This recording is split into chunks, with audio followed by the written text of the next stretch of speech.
बिहार में 2025 का इलेक्शन पास है। एनडीए की गवर्नमेंट जो प्रेजेंट में है 2020 में जब वो जीते थे उसके पहले जो इन्होंने मैनिफेस्टो दिया था, क्या क्या काम करेंगे क्या नहीं करेंगे कैसे करेंगे, आइए आज उसकी ज़मीनी हकीकत को एक बार चेक करते हैं। एक फैक्ट चेक मैं आपके साथ लेके आया हूँ। एनडीए के 5 बड़े मैनिफेस्टो के वादे, 19 लाख जॉब देंगे, 5 नए एम्स खोलने की बात हुई थी, 24 घंटे लाइट देने की बात हुई थी, वुमेन एम्पावरमेंट की बात हुई थी बिहार के अंदर, और पटना को आईटी हब बनाने की बात हुई थी। आज पूरे देश में बेरोजगारी बहुत बड़ा मुद्दा है। 2020 में 19 लाख जॉब बिहार जैसे राज्य के लिए एक ड्रीम जीरा जैसा है। मैक्सिमम टाइम गवर्नमेंट जॉब्स का नोटिफिकेशन आता है, कभी कभी 1 साल बाद होता है, कभी कभी राज्य और केंद्र में एनडीए गवर्नमेंट होने के बावजूद गवर्नमेंट पारदर्शिता के साथ पेपर नहीं करा पा रही। आइए जानते हैं 5 साल में 19 लाख जॉब का सच। गवर्नमेंट ने कोई भी ऐसा वेबसाइट या ऐसे कोई डेटा को नहीं किया है कि सारी जॉब्स के बारे में बताया जा सके। बिहार के सारे डिस्ट्रिक्ट जॉब्स के बारे में बताया जा सके। हमारे पास तो डेटा नहीं है गवर्नमेंट जॉब 2022 से लेकर 2022 तक में कोई जॉब ही नहीं पोस्ट की है। 2023 से पहले टीचर की जॉब आती है, टीचर 22,000 वैकेंसी जो कि कंप्लीट हुई है। असिस्टेंट इंजीनियर की जॉब 2025 में आती है। मीन्स 2024 में फिर से गवर्नमेंट ने कोई जॉब नहीं दिया, तो 2025 में असिस्टेंट इंजीनियर की जॉब 1040 पोस्ट, लाइब्रेरियन की जॉब 6500 पोस्ट 2025 में आई। हेल्थ डिपार्टमेंट में जॉब आई 27,370 जॉब्स 2025 में ही। एसआई की वैकेंसी आई है 1799 2025 में। कांस्टेबल की 19,828। मेरा क्वेश्चन एक ही है, अगर इनको वैकेंसीज पूरी करनी है तो उन्होंने 2025 में वैकेंसी क्यों निकाली? अगर इनको वैकेंसी पूरी करनी होती ये 2025 में 2023 2024 में निकाल के एक साल में पूरी वैकेंसी पूरी, लेकिन नहीं, इनको सिर्फ जॉब्स का लुभावना देना है। पब्लिक यूथ है उसको लालच देना है कि आप देखिए कि हमने जॉब्स दी हैं, हमने जॉब्स निकाले हुए हैं, आप बस हमको बोलो, और ऐसा कुछ है नहीं। और अगर इन सब का हम टोटल करेंगे तो ये तो 19 लाख होनी चाहिए। एंट्री लेवल पे 2025 में फिर से वैकेंसी निकाली गई है 23,175। हम सारी वैकेंसीज पर टोटल करें।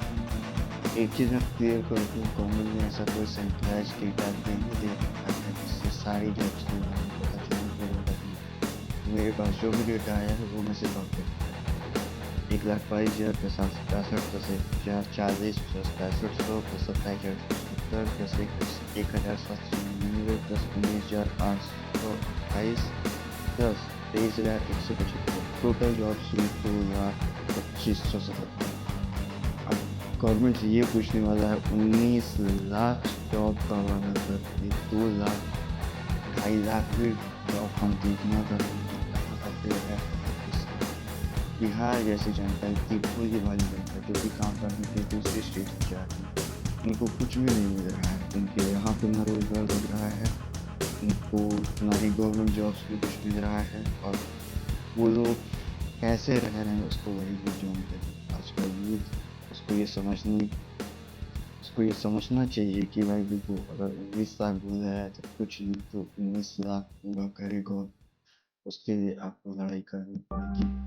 बिहार में 7 करोड़ जनसंख्या, गरीबी की नीचे आती है। बिहार में लगभग 24% लोग ऐसे हैं जिनकी प्रतिमाह आय 6,000 से कम है। ऐसे राज्य में सरकारी अस्पताल की सबसे ज़्यादा ज़रूरत है। ऐसे में एनडीए 2020 में 5 नए एम्स खोलने का वादा लेकर आई थी, लेकिन ज़मीनी हकीकत पर एक भी नए एम्स अस्पताल नहीं बने। पूरे बिहार में दो ही एम्स हैं जो कार्यरत हैं। एम्स पटना जो कि 2012 से कार्यरत है, और दरभंगा जो कि 2015 में लाया गया था, जिसका अनाउंसमेंट 2015 में हुआ। 2020 में इसको कैबिनेट से मंजूरी मिली, लेकिन जिसका काम अभी तक चल रहा है। एक ऐसा राज्य जिसकी 1/4 जनता गरीबी की मार झेल रही है, वहाँ एक भी नया अस्पताल पिछले 5 साल में ना बना। इतना बड़ा फेलियर है एनडीए पर।